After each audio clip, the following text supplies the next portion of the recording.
Hello, I'm Thea Sogenbits, and today I'm going to tell you about if crime pays or not. I can give you a secret already. Yes, it does pay, and it pays a lot. So my talk is about feasibility of cybercrime.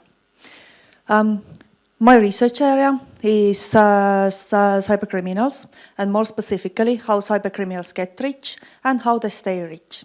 There's no point for them getting rich if they can't stay rich. So for that, we have to know what actually generates them revenue, what kind of profit they can get from cybercrime, and what's the point of doing it all. I can tell you that it's not just about money. It's a lot about more and different things than money. If you're looking about it from the economical point of view, then we can see that this year, cybercrime generates approximately 1.5 trillion US dollars. What's it comparable? It is comparable, for example, with what Russia generates. And those numbers you can see here, they are not the real and optimistic numbers. These are the very polite, very small numbers actually. There are lots of things left out but actually benefits for cybercrime.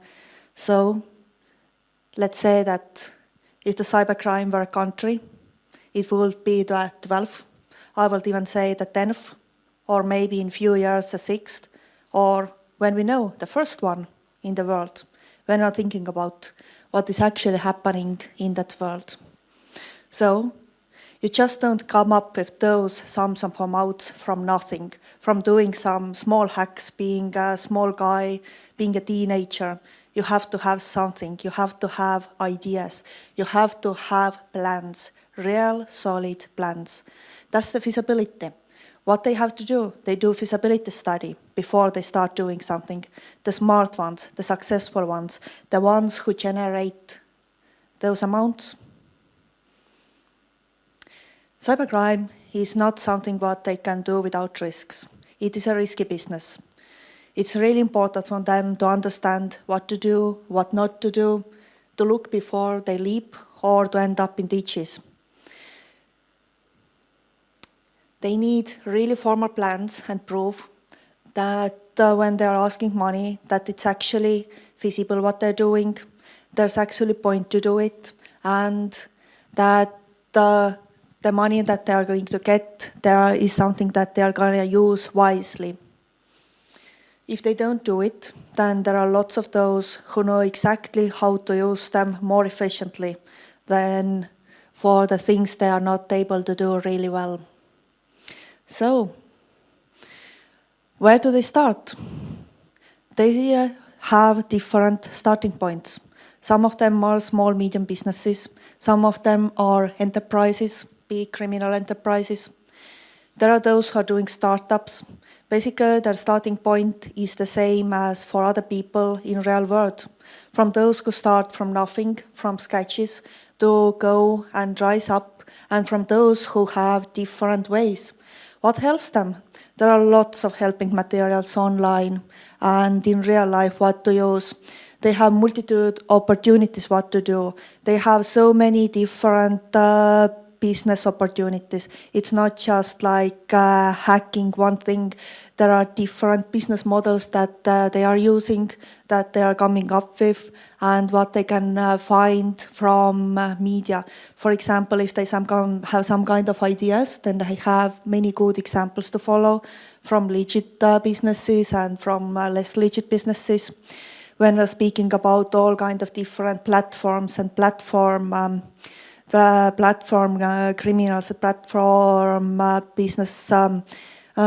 business opportunities, then they follow up what others are doing, and they're thinking about how could I use this? Would I do some kind of streaming? Would I do some kind of white-collar crime? Would I have some other opportunities for what to do? Media supports them a lot. How does it support? It explains how things are going on. It explains how the real businesses, how the legal businesses are working, what to do, what not to do. They are taking lessons learned from others. Has somebody get caught? How they do the business? What is their business model? What is their revenue? Where those ideas come? They look what the startups are doing. They look what other businesses are doing and where their revenue is coming. And they get really good ideas and very smart ideas. And the threshold is relatively low. Actually, I would say even that it is so low. I remember a case where a 50-plus female executive level working in a banking got quite lately this extortion email.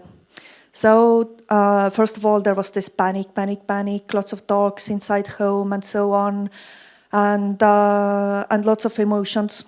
Not what she does in business life. She goes there solid, with no emotions, doing really good business decisions, and in that case, she was panicking. There were so many emotions, so many actions before something actually happened, before she could talk or think or do something. So she had those embarrassing talks with her boyfriend. She's divorced, she has a child, 10-year-old, 10 year plus, and the new boyfriend, she calls him Prince, 30 plus, young man, an executive level female, and she paid the money. So what happened next? After all this was done, she realized that in the morning, basically, she has to go work at the office and tell that I got hacked. Your business data is leaked, but business intelligence is leaked. Everything that was in my computer is leaked. So she already was thinking about, now I'm going to lose my job. I'm going to lose everything. I'm 50-plus female. Who is going to hire me after something like this? And if those videos there that are going somewhere, then my life is over. So what she did, after all those talks, after all those emotions, after all this crying, after everything so going wrong in her family life, she decided to call a friendly face, somebody she knows from cybersecurity area, somebody she could talk to, somebody she could relate to, somebody maybe could give her a good advice. So she called me. I was talking to her, asked her to see this email, and I was reading this email, and it was interesting. It was really interesting. It wasn't like the regular extortion email. So why it wasn't? There was no ideas about her password, but there was something that gave me a hint. There was a list of web pages that she had been visiting. And then I was looking at those web pages, I realized that maybe it's not her taste, what's written there. It doesn't sound like her.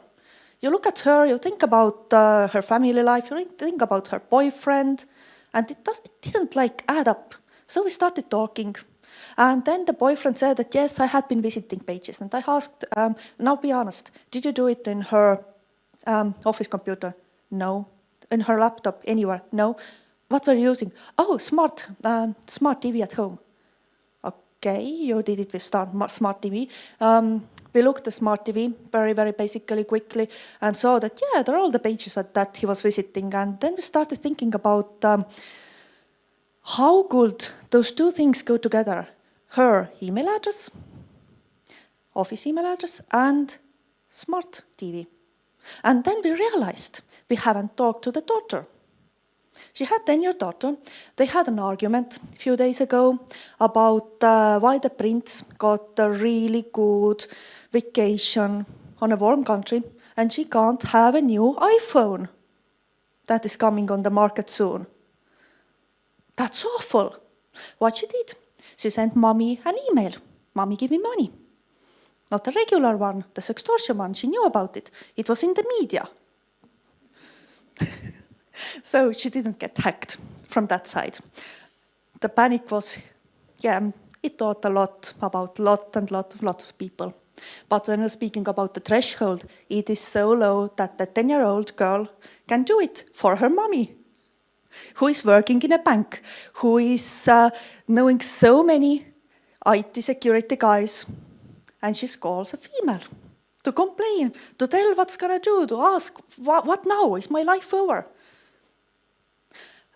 And when we're speaking about those who do it not for just an iPhone, who do it as a business, it's so easy for them to start. They have good examples, they have good knowledge, they have everything what they need. So they need to know how much something costs. No worries. Go online, check it out yourself. These are the average price tags, quite common ones in euros. Maybe it's easier for the public to see the euros than United States dollars. So when we're speaking about how much something can cost, SMS proofing service from 15 euros average, you can get better, you can have less price. 0-day iOS exploit, not that expensive. And if you're thinking about your business expenses, other expenses, for example, how much you put on PR or something, on other exploit, 25,000, think about average salary. So, and what they can do to make it feasible, to make it work. They can choose from different models that are there, that are explained, that are feasible. Even they're explained how much you have to invest on doing something, how much you will learn, how many of them will, for example, answer you. Even with those extortion emails, if they send them out to everybody, if they have a crawler, if they have all those email lists, they know that everybody is not going to pay. They know exactly how much they are expecting. And that's bad if it's lower. They have different business models from where to get good examples. The legit ones, non-legit ones. Even the white-collar traditional crime is made legitimately easy. What you had to do in IT property cases previously, you had to do a lot of work. You had to have production and so on. There were lots of expenses doing now. Now you have one movie, you have a platform, you have a supporting service and so on, but it's still so much more less expensive. There is even a community who is interested of watching, non-adult films, like those who watch it from Netflix. There are lots of people who use Netflix and really love it, but they always don't have money to pay. So what they can do, they can go and look it free. Yes, they know it's stealing, but still it's easy. They can benchmark from what others are doing. If somebody comes up with a good idea, if they executed it well, if it works, if it gives you enough revenue, then what can you do? Oh, like in real business, like in any other business, they are doing it, let's do it again. Let's do it maybe better. Let's do it maybe on, market, we know better. If we are in healthcare service, been working there, we know those people more, we know how they think. Let's use those vulnerabilities, what they have. They have lots and lots of ideas to do. And what else they can do? Like I said, they don't want to end up in a way they were not planning. It means that they need to have a good plan. They want to get revenue, but also they want to not fail. Because if you fail in a legitimate business, you know your consequences. You will start again. You will find new friends. You will go to other markets. You take it as a lesson. But if you fail on cybercrime business, if you have crowdfunded money, if you had asked it from business angels, it's not so easy to get out and say, sorry guys, I failed. Yes, you paid me 200,000 maybe for some scams and I promised you a lot, but I failed. What they're gonna do? They're gonna ask you to pay it back. They have really good bookkeeping. It's not like in legal businesses when sometimes you hear about the cases, like it happened to one of my co-workers that he got paid for a half a year for a company he wasn't working. Those things don't happen there. They know exactly how much you owe and they know exactly how are you gonna make it up to them if you can't do it the way you promised. And the percentage is high. So they do analysis. They do it in a scientific way. They do it in a business-minded way. And what's the point? The point is that those who sponsor them, they don't want to lose. They don't want this area to be closed. For example, let's say that people start up with sextortion emails. What happens next? Lots of people get lots of emotions. They don't want those things to be published. So what? Pay. Those are not published. We promise you. Honesty is something worth. Trust is that makes it work. So they get paid and it is not published. But what if this kind of emails end up with suicides? Not the suicide of one or two girls or females or men or young men in Estonia, but for example, millions in China, for example, millions in United States. What happens then? What's world gonna do? How many people will end up in ditches? How will the business devils react on these kind of things? They will be investigated. They will be the bad guys. They supported it, and they will be found out. So they have to think before they leap. They have to think how I'm going to do it in a way that people are scared, but not that scared that they're going to jump out of the buildings. Not that scared that they are going to commit suicide. Let's tell them something nice in the end. Let's tell them that's your lesson. Pay attention to cybersecurity. Go, educate yourself. Do something. So, and the same things they go through from all those different aspects. For example, with environment.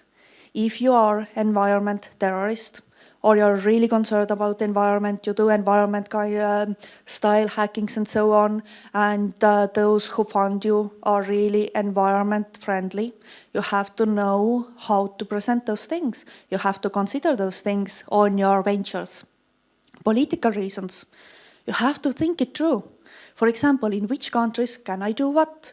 In which countries is it feasible or not feasible to do cybercrime? In which countries will I end up in a prison somewhere? Or in which countries they are going to say that, yes, it wasn't against our country, our people, so we really are not going to investigate if those foreigners for somewhere Europe want to have you, they have to come and get you. But we are not going to give you out because in our legal system, it's not a crime. What they think about economics, how to make it visible, how to make those investments, how to get this money out, how to make this business boom. They think about technology. How is it evolving? What is happening? What can I do to use it more? Is it too early to come out with some scams or not? Is it too late to come out with some scams? They have to consider it all. So what else they do? They do financial analysis. They start thinking about actually, does it cost? Does it pay? How big are my investment costs, initial costs? How much money do I have to put in order to get enough? Is it feasible or not? How to know it? Let's start again looking what other has done. If I will do it in a legal business, how much would I have to invest? If I want to hire somebody to do a really good job in legal business, how much they will get paid?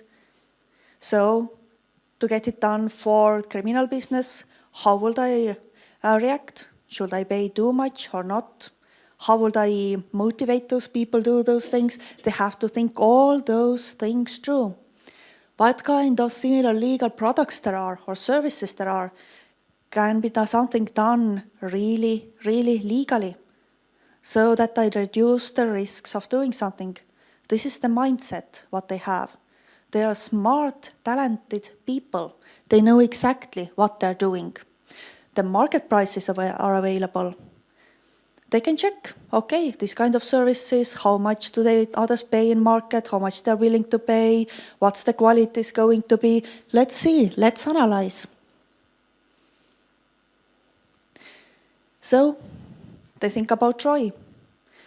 They can't get over of it. They have to realize that this is trust-based economy, and it is. In order to get a good service, in order to get a good product, you have to trust this person or this company or this organization who is going to sell you this. They want to have a full service. They want to get finally the money out, or they want to live from the money in a way that it is according to their expectations.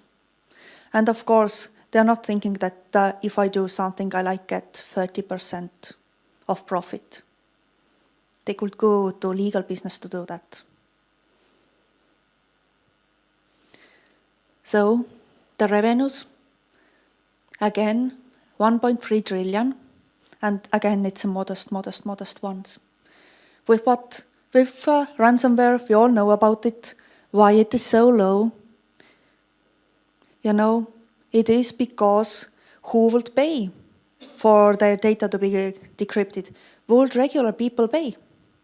Probably, everything is in cloud. Why should? Would companies pay? That's a different thing. Compared to illegal online markets, who's going to need products from there? Mothers need it on Sundays if they want to relax. They just can't go on a street and start buying their marijuana. Maybe the neighbors will know. Maybe it's a friend who's selling it. They don't want to know it. Criminals themselves want. Where else will they get their products? Where else will they get guns? Where else will they get bigger amounts of drugs? Where else will they get good products that they need for their crime? Data trading, very popular and easy to do sometimes. One of the interesting things about data trading is that if those criminals see something interesting, they are thinking that, oh, that's interesting, that must be worth something. And before they go and before they take it, they have to make sure that it actually is interesting to somebody. So what can they do? They can get this thing they haven't got yet on a market. They can start asking, how much will you pay for it? And they can ask lots and lots of different organizations to start paying for things they still don't have yet. What they do, they will invest a lot for getting this product they want. They will work a lot on that, more than on some other criminal activities.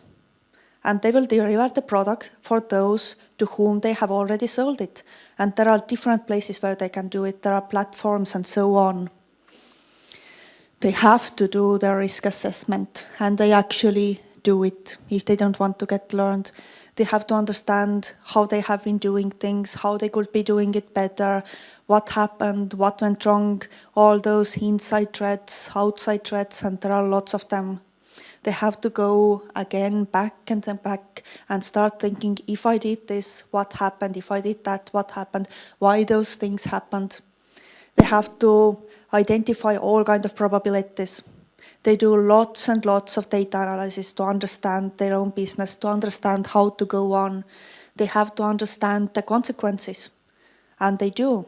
They ask legal advice. They're not stupid. They have to know exactly what to do, how to do, so that it is correct. But it doesn't help always, because the political reasons come and play their own share. And they have to start thinking about this. If those things happened before, what were the reasons for the political, for the legal? Why did they get caught? Why those things happened? And they go on. And they do it in a standardized way a lot. It's not like they start thinking up their own standards. They think up back to their education that they have got. And this is all the well-structured information they have, and they know how the business works. What is the critical success factors for them? Standardization.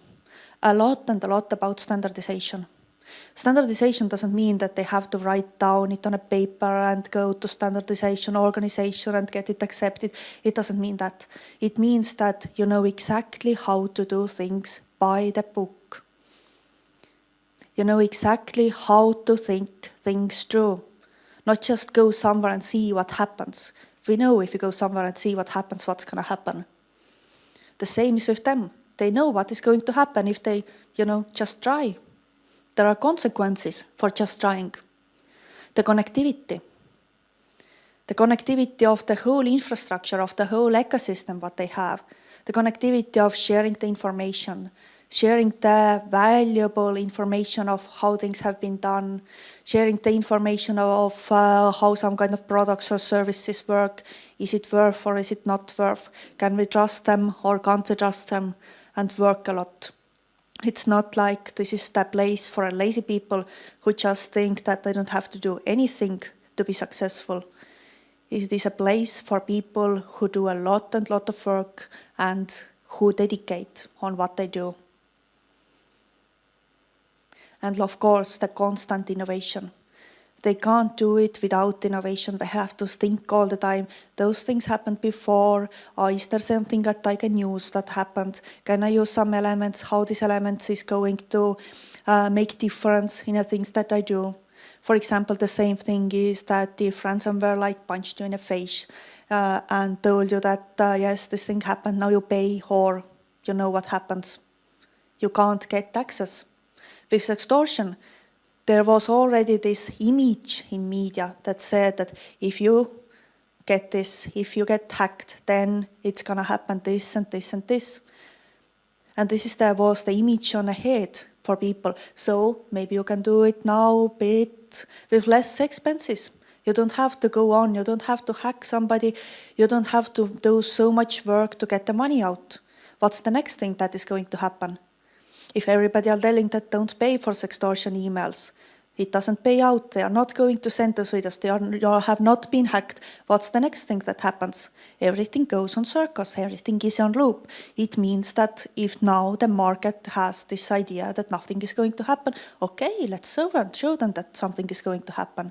And that's how they think, that's how they work on those things. That's how they innovate a lot, that's how they go on. That's how they realize that they can't just sleep. So, why should we care? What's from that for us? If you want to protect yourself, you have to understand that actually generates most value for cybercriminals. I have seen lots of cases with businesses who are protecting their databases, who are protecting their data. And when I ask them about what kind of value will this data give to somebody, then usually those IT managers can't answer me. They are telling me that we are protecting it like this, and we're using this and this standard and so on.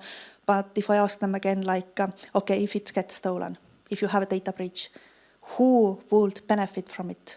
And I never get an answer that's valuable. They never think about it. Because like they're thinking that it's not their job. I have to think about how to protect, not how to generate value with something that I have. But what they do, they know exactly where to penetrate your system. They know exactly what is going to create yourself a value. Because there is no point to steal something that's not going to generate the value. That's the idea. What else you have to know? What makes it non-feasible for them? If they're going to come, if they're going to steal something or do some, whatever, what makes it unfeasible? How to make it more expensive for them to penetrate? Maybe they will stop. Maybe it takes them a long time. Maybe you can take the money out of it. Maybe the data that they're going to steal, maybe you can change it before they can validate it. This is again something what you have to do. It's not just about the technical side of the protection, it's a lot about thinking about the processes that are going on.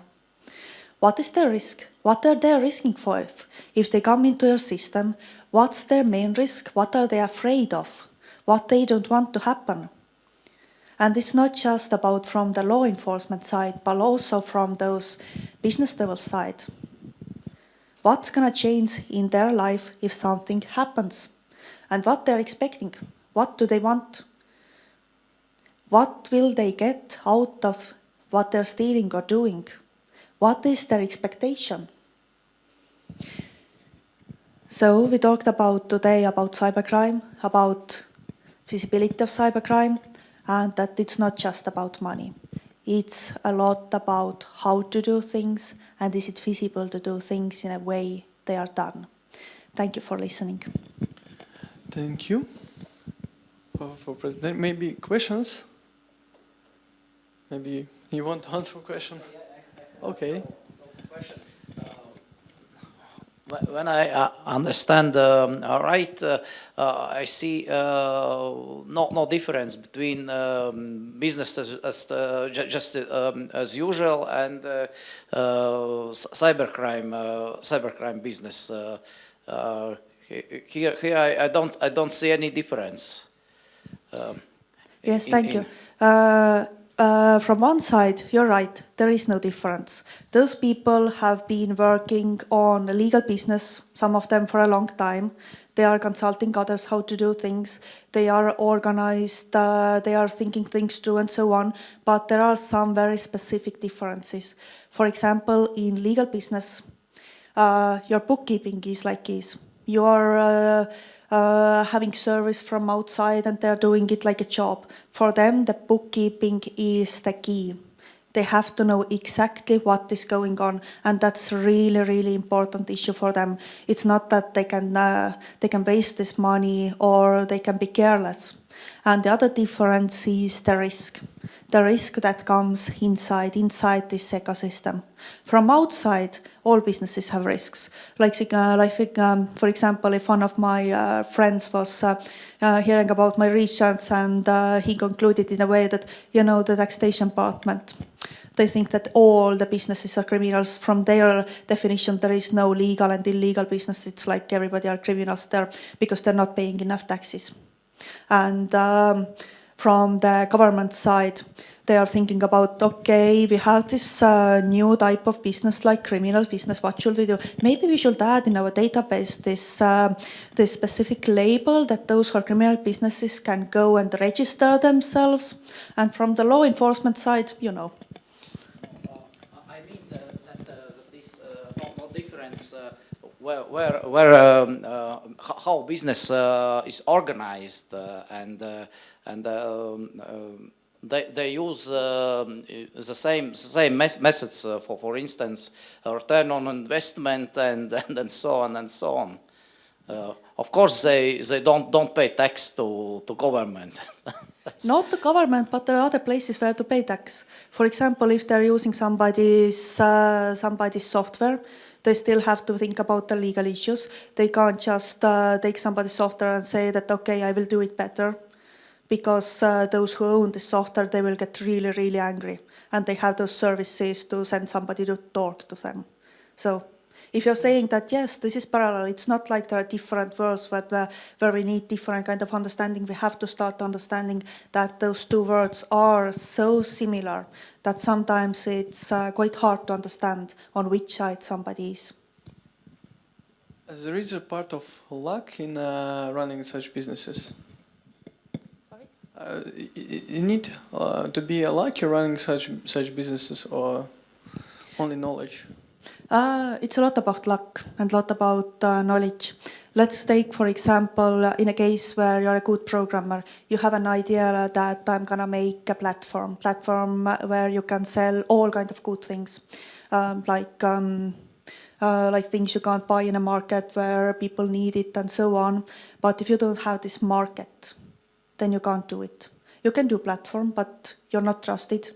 People will not come there, will not put their product there, and maybe you need luck, maybe you need good business partners, maybe you need this connection from software where somebody will come to you and tell you that, hey, I have this market. I have those first ones who will be in your platform selling fair products and be a nice guy, make us this kind of platform. There are differences. So somebody's lucky, somebody's hardworking and it pays off. Somebody, just happens to be in the right place in the right time with right skills.